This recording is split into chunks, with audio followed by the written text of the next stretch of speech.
आप देख रहे हैं हेल्थ स्पेशल प्रोग्राम और आज हम बात कर रहे हैं पेट की अमराज को कैसे ठीक किया जा सकता है और आईबीएस क्या है। डॉक्टर साहब इसी को कंटिन्यू कीजिएगा आईबीएस।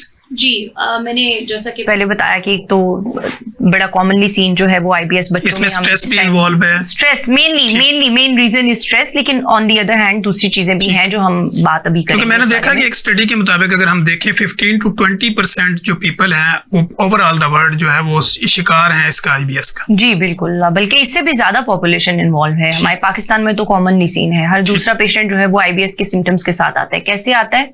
सबसे पहले तो हमारे पास जो कॉमनली सीन है वो फीमेल्स हैं। ठीक। हाउस होल्ड का स्ट्रेस, बच्चों का स्ट्रेस, ठीक, हस्बैंड की टेंशन, खाने में नमक की टेंशन, बहुत सारी चीजें हैं जो वो लेकर बेचारी चल रही होती है और वो आती हैं हमारी, डेफिनेटली वो उसको ट्रिगर करता है। और जब वो आती हैं हमारे पास तो वो क्या कहती हैं, जी डॉक्टर साहब आप खाना हजम नहीं होता। ठीक है, खाना खड़ा रहता है, इंडाइजेशन है, फ्लोटिंग है, गैस है, हमें गैस ट्रबल बहुत ज्यादा हो रहा है, हमें भूख नहीं लग रही, हम खाना देखते हैं उल्टी आती है, हमें कभी कब्ज हो जाता है, कभी डायरिया हो जाता है, लूज मोशन जिसको हम कहते हैं, कभी तो बॉवल हैबिट्स जो हैं वो कब्ज का शिकार हैं, कभी जो है वो डायरिया का शिकार हैं। तो इसी वजूहात की बिना पे हम आईबीएस को आगे फिर 2 टाइप्स में, IBS C which is related to constipation और IBS D which is related to diarrhoea. ठीक है, पेशेंट हमारे पास इस तरह से प्रेजेंट करता है। इसमें फिर एक कैटेगरी वो भी है जो गर्ड वाली है। ठीक है, वो इसी से, क्योंकि आगे एसिडिटी से गर्ड की तरफ और गर्ड से फिर आईबीएस की तरफ खोलते जाएंगे तो ये बिल्कुल इसी तरह से ये पेशेंट जो है ये स्टेप अप करते हैं अपनी लाइफ में इफ दे गो अनट्रीटेड। अच्छा, आईबीएस का जो पेशेंट है ये मेनली हमारे पास तब आएगा, आजकल स्ट्रेस बहुत चल रहा है, स्ट्रेस के साथ मैदा खराब है, ठीक है, खाना हजम नहीं हो रहा, भूख नहीं लग रही, खाना खड़ा रहता है, गैस ट्रबल बहुत ज्यादा हो रहा है, मतलब कॉमनली जो इंडाइजेशन के जो है वो ब्लॉटिंग एंड फ्लोटिंग सारी चीजें हमारे पास आ जाती हैं। इसको हमने किस तरह से लेके आगे बढ़ना है? पेशेंट को हमने सबसे पहले तो उसकी पूरी हिस्ट्री लेनी है कि वो किस तरह का खाना, किस तरह की उनकी डाइट में क्या है। देखिए आईबीएस में जो है वो मेनली हमारे पास पेशेंट जो है वो जब कंप्लेंट करेगा कॉन्स्टिपेशन है तो उसमें भी हमने हिस्ट्री उसकी डाइट की लेनी है। अगर डायरिया है तो उसमें भी हमने डाइट की हिस्ट्री लेनी है। ठीक है, इसमें फिर ये है कि जब फीमेल्स हमारे पास आती हैं या मेन जो मेल्स हमारे पास आते हैं तो उसमें स्ट्रेस के साथ साथ जो है उनकी डाइटरी हैबिट्स, उसके ऊपर हमने लाइफस्टाइल मॉडिफिकेशन, डाइट हैबिट्स, वो हमें बताएंगे जी हम ये खा रहे हैं, वो खा रहे हैं। नाइट टाइम मील्स आजकल बहुत ज्यादा जो है वो उसका ट्रेंड आ गया है, बट लोग जो है वो एक तो प्रॉपर जी बिल्कुल एक तो डिनर लेते हैं, डिनर के बाद लेट आवर्स में आके उनको खाना कुछ ऑर्डर करना है और वो ऑर्डर शुद्ध खाना हम सबको पता है वो क्या, वो पिज्जाज होंगे, वो बर्गर्स होंगे। अच्छा डॉक्टर साहब यहीं से हम दोबारा आपके पास आएंगे सर, हम इसी को रिलेवेंट करते हैं आपके टॉपिक के साथ, क्योंकि डॉक्टर साहब बता रही हैं कि आईबीएस के साथ ये सारे मैदे के मसाइल होते हैं, तो इसके साथ हेपेटाइटिस की क्या वजूहात होती हैं और फैटी लिवर के ऊपर जरा थोड़ी रोशनी डालें। हम ना आज कोशिश ये करेंगे कि हम थोड़ा सा ना मेडिकल टर्म से साइड जी बिल्कुल एक लेमैन की लैंग्वेज में मतलब एक आम इंसान की लैंग्वेज में हम कोशिश यही करेंगे, यही कर रहे थे कि ट्राई करेंगे कि लोगों तक जो है जो मैसेज हेपेटाइटिस जो है ना उसका जो मतलब है वो ये है कि जो आपका जिगर है जो राइट साइड यहाँ पर होता है के नीचे, हाँ जी, जो यहाँ पर आपका जिगर है उसमें सोजिश आ जाती है। ठीक है, इसको हम हेपेटाइटिस कहते हैं। ठीक है, अब हेपेटाइटिस में हम जाएंगे फिर एक्यूट क्या है, क्रोनिक क्या है, that is another big story, वो भी बहुत एक वास्ट एक और डिस्कशन है।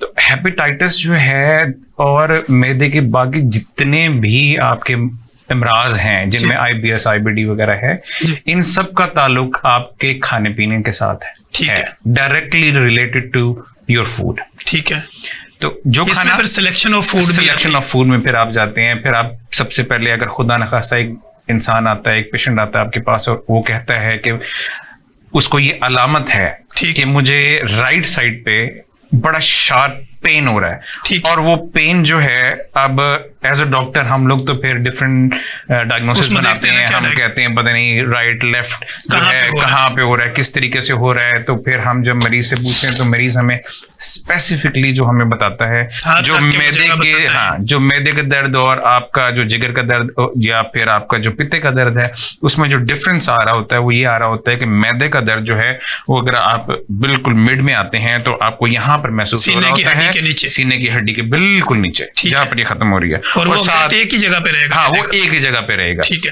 खाने से पहले प्री प्रेंडियल हो सकता है, पोस्ट प्रेंडियल खाने के बाद हो सकता है, तेजाबियत हो सकती है, नहीं हो सकती। तो जो आपका पित्ते का दर्द होगा, और पित्ता जो है ना वो आपका बहुत शरारती है, ठीक है, वो जो है ना वो एक जगह पे आपको कभी दर्द नहीं देगा। कभी किसी पेशेंट में सिंपली आपको पेन यहाँ पर होगा, किसी पेशेंट को जो है पीछे जाएगा, ठीक, किसी पेशेंट को ऊपर शोल्डर में आएगा, ठीक, और कुछ मरीज मैंने ऐसे भी देखे हैं जिनका पेन जो है टोटली ऑपोजिट साइड पे आ रहा होता है। ठीक है, यानी स्प्लीन वाली तिली वाली साइड पे, तिली वाली साइड पे आ रहा होता है। ठीक। तो इसमें मैं आपको ये मशवरा दूंगा, जो भी मरीज हमारे हैं उनको मैं ये कहना चाहूंगा कि अगर कोई भी मरीज जिसका दर्द कॉन्टिन्यूसली 1 दिन 2 दिन हो चुके हैं, और वो कोई जिस तरह वो घर में रेमेडीज इस्तेमाल करते हैं कि जी हमने दूध पी लिया, दही, म्यूकेन सिरप का आजकल बड़ा रिवाज है, फार्मेसीज में जाते हैं तो जो भी होता है, जो भी होता है म्यूकेन एंटासिड जाता है। तो मेरी गुजारिश ये है कि हेपेटाइटिस ये एक ऐसी बीमारी है जो आपको बहुत बड़े मसले में डाल सकती है। ठीक है, तो अगर आपको दर्द महसूस होता है, या आपको अपनी जल्द हल्की सी पीली होती नजर आती है, या आपको अपनी आंखें जो सफेद हिस्सा है ये अगर आपको हल्का सा पीला होता नजर आता है, तो आप लोग कोशिश ये करें कि आप लोग अपने आसपास का जो जनरल फिजिशियन है या फिर आपका जो भी हॉस्पिटल है, आप वहां पर जाएं, अपनी तशखीस कराएं।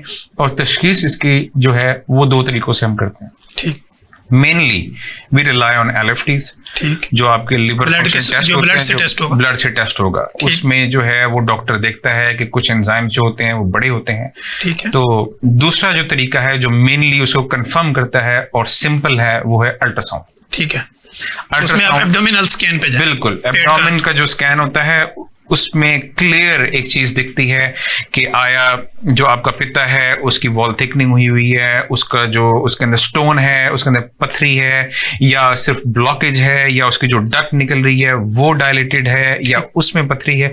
तो अल्ट्रासाउंड जो है ये हमारे लिए एक कंफर्मेशन टेस्ट है। ठीक है, तो अल्ट्रासाउंड के बाद ये यानी बेहतरीन डायग्नोस्टिक टूल है, बेहतरीन, ठीक है, सस्ता और हर जगह अवेलेबिलिटी भी है। बिल्कुल ऐसे।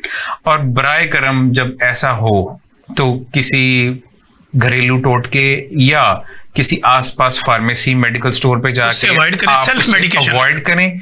जो सेल्फ मेडिकेशन है वो आपको कन्वर्ट कर सकती है डिफरेंट हेपेटाइटिस। हमने काफी जो मरीज देखे हैं उनमें से जो 80%, बिकॉज बात फिर वही है जब जहां से मैंने शुरू किया था कि हमारी जो आवाम है वो उनमें अवेयरनेस नहीं है, उनको इन चीजों का नहीं पता, और जो बेसिक चीजें हैं जो उनको पता होनी चाहिए। ठीक हो, तो आप मेडिकल स्टोर पे और घर की चीजें आजमाए बगैर आप सीधा अस्पताल जाएं, प्रॉपर डॉक्टर के पास जाकर उसको डायग्नोस कराएं। डॉक्टर साहर, मैं आपके पास आता हूँ। डॉक्टर साहब, मैं मैदे को ताकतवर कैसे बनाऊं? मैदे को ताकतवर कैसे बनाएं? कि हर चीज खाऊं डाइजेस्ट हो जाए। दीवार पे वो फकी का इशारा नहीं लगा होता लक्कड़ हजम पत्थर हजम।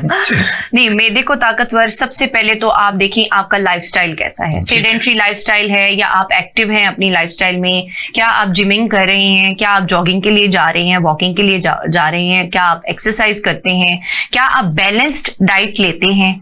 ठीक है, बहुत ज्यादा मुरगन खाने जो हैं वो बहुत ज्यादा स्पाइसी और हर वक्त जो है वो एक ही तरह का फूड, जैसे हमारी सोसाइटी में आजकल जो है वो फास्ट फूड का बहुत ज्यादा ट्रेंड आ गया है। वो मॉर्निंग में भी चल रहा है, रात का पड़ा पिज्जा खा लिया, उसी से ब्रेकफास्ट ले लिया, नाश्ता ले लिया। आफ्टरनून में है तो वो कोई स्पाइसी उनको फूड चाहिए। रोटी के साथ हम तो जनरली जिसको हेल्दी कहेंगे, नाश्ते से ही आप स्टार्ट करें। आप हेल्दी डाइट किस तरह से, एग को लें, एग का इस्तेमाल करें फ्राइड फॉर्म में, या आप बॉइल्ड फॉर्म में भी ले सकते हैं। उसके साथ जो है वो आप चपाती, उसके ऊपर देसी घी का यूज बेसिकली बहुत अच्छा है। आप दूसरे एज कम्पेयर टू दूसरे वो बनास्पति घी में पराठे बने हुए, और अगर आप ऐसी चीजें ले भी रहे हैं तो हफ्ते में 2 दिन रखें। ठीक है, 2 से 3 दिन ऐसी प्रैक्टिस आप कर लें। वैसे तो जनरली 1 दिन ही मोर देन इनफ होता है, जिसको हम चीट डे भी कह सकते हैं। लेकिन अगर आप ले रहे हैं तो मैक्सिमम 2 to 3 डेज वीक में। मोस्टली आपको जो है वो अपनी ग़िज़ा को सादा रखना चाहिए। तो उसमें फिर सादे नाश्ते, लेकिन हम बीइंग लाहौरी वो सादे नाश्ते का कॉन्सेप्ट रहा ही नहीं, सीक्वेंस में ही आ रहे हैं। कभी छोले भटूरे, कभी कुछ कभी ये आपके जो है हलवा पूरी आ जाती है। ये चीजें जो है इनको आप रखें, लेकिन जैसा मैंने कहा है हफ्ते में 1 या 2 दफा। उसके बाद आपका लंच है, लंच में आपको स्पेशली चिकन का आजकल जो है वो लोगों को पता है कि प्रोटीन का बड़ा अच्छा सोर्स है चिकन ब्रेस्ट, तो चिकन ब्रेस्ट के साथ सैलेड और रोटी वगैरह या आप जो भी सब्जी के साथ। इसी तरह अपने डिनर को भी जो है वो आप बहुत सादा कर लें। सादा ये नहीं कि आपने बिल्कुल ही दाल चावल पे आ जाना है, या बिल्कुल इस तरह नहीं, आप उसको थोड़ी सी बैलेंस्ड, कुछ थोड़ा पोर्शन सैलेड का रखें, उसके साथ आप रोटी वगैरह चावल या जो भी है, बहुत ही कम तेल में बना हुआ खाना, सालन वगैरह, इस तरह की बैलेंस चीजें जो है। अच्छा डॉक्टर साहब, अगर ये चीजें कोई बंदा नहीं करता तो क्या उसको आईबीडी हो सकता है? देखें, IBD is commonly seen in the patient who undergo stress. ठीक है, मोस्ट कॉमनली जिनको जो है वो, यानी आईबीएस और आईबीडी में फर्क ये है कि वहां पे आपका इरिटेबल बाउल सिंड्रोम होता है और यहाँ पे आपका इन्फ्लेमेटरी। डिजीज आप उसको तब कहेंगे जब आप सिम्टम डेवलप कर जाएंगे और आपके वो जो है, आप अब हम कह सकते हैं कि this is the proper patient of IBD, जो सिम्टम्स डेवलप कर गया है, जिसको मेडिसिन पे डालना पड़ गया है। ठीक है, और मेडिसिन के साथ वो कवर हो गया है। ठीक है, तो हम उसको आईबीडी फिर हम उसको जो है वो डिक्लेयर इसमें, यानी उसके इंटेस्टाइन यानी आंतड़ियों के अंदर स्वेलिंग हो जाती है ऐसे ही? उसमें ये है कि देखिए आईबीडी तक पहुंचने के लिए ना एक जो है वो उसको किस तरह से करना है। जब पेशेंट आएगा हम उसको सिंपल पीपीआई पे डाल देंगे, एंटीस्पाज्मोटिक ऐड कर देंगे, कोई एंटासिड ऐड कर देंगे, और एक अच्छा सा prokinetic. What is prokinetic? That deals with your stomach as well as your tension at the same time. हम एक अच्छी सी कोई प्रोकाइनेटिक मेडिसिन डाल देंगे, 3-4 ड्रग्स का कॉम्बिनेशन देके उसको डिस्चार्ज कर देंगे, घर भेज देंगे। पेशेंट आता है 5 to 6 डेज के बाद। एक कैटेगरी है जो कहती है कि जी हम बहुत इंप्रूव कर गए हैं और बहुत बेहतर फील कर रहे हैं। साथ कुछ उसको थोड़ी सी हम हिदायत दे देते हैं कि अपनी डाइट मॉडिफाई करो, ये खाओ, ये ना खाओ, सैलेड्स लो, योगर्ट का यूज जो है वो ज्यादा तुम्हारे खाने में होना चाहिए। इस तरह की जरूरी हिदायत के साथ उस पेशेंट को हम मेडिसिन के साथ भिजवा देते हैं। अच्छा डॉक्टर साहब, अब हम इसी से रेलिवेंट एक सवाल के ऊपर आते हैं कि कब्ज जो है, क्या वो भी आपके जिगर की कोई जो अलामतें होती हैं या बीमारी होती है उसकी काज बन सकता है? हो सकता है, जरूरी नहीं है, ठीक है, लेकिन हो सकता है। जो कब्ज की मेन कॉज जो आजकल मेनली जो है, पहले हम देखते थे ना पुराने दौर में, लोग ये कहते थे कि constipation is the mother of disease. Constipation is considered as a mother of disease. It is in fact. For sure.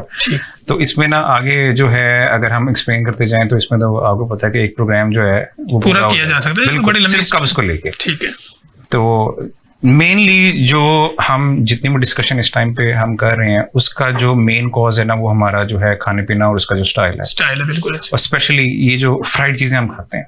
अच्छा, जब मैं पाकिस्तान से बाहर था तो वहाँ पर एक रिसर्च आई थी। उस रिसर्च के मुताबिक जो हम जो ऑयल इस्तेमाल करते हैं, कुकिंग ऑयल जो इस्तेमाल करते हैं, दैट इज सो हैजर्डस। वो इतना खतरनाक है कि वो आपकी इंटेस्टाइन्स जो हैं, उनकी जो इनर वॉल, जो अंदरूनी उसकी दीवार होती है, उसके साथ रहते हैं, उसके साथ चिपके रहते हैं वो, and it takes lot of time.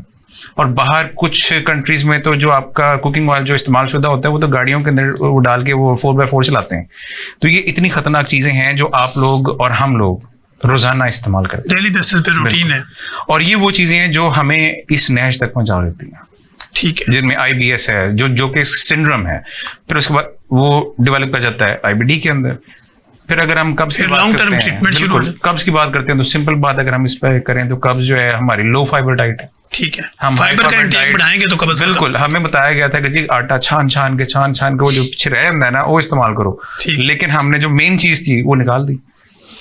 पहले चूंकि फॉरवर्ड गियर लगा था, आप रिवर्स गियर पे हम दोबारा आ गए कि अनछने आटे की रोटी लेंगे तो कब्ज खत्म। बिल्कुल ऐसे ही है। और जिस तरह पहले कहते थे कि जी कोलेस्ट्रॉल जो है ना, वो 200 से नीचे होना चाहिए। ठीक, अब न्यू रिसर्च अगर आप जाते हैं, आप मेयो क्लिनिक पे जाते हैं अगर, तो जो न्यू रिसर्च है दैट सेज के कोलेस्ट्रॉल 200, 250, 240, 260 तक भी नॉर्मल कंसीडर वो करते हैं। जी नाजरीन, जैसे कि आप देख रहे हैं कि कब्ज को खत्म करने का फार्मूला अपनी बॉडी में आपने फाइबर का इंटेक बढ़ाना है। फाइबर जो है वो जितनी भी आपकी ग्रीन वेजिटेबल्स हैं और सस्ते फ्रूट जो मौसमी फल होते हैं, इनका अगर आप इस्तेमाल कंटिन्यू करते हैं, इसी तरह आप दही का इस्तेमाल करते हैं और पानी का इंटेक बढ़ा देते हैं, तो कब्ज जो है उसको रिकवर भी किया जा सकता है और उससे जान भी छुड़ाई जा सकती है।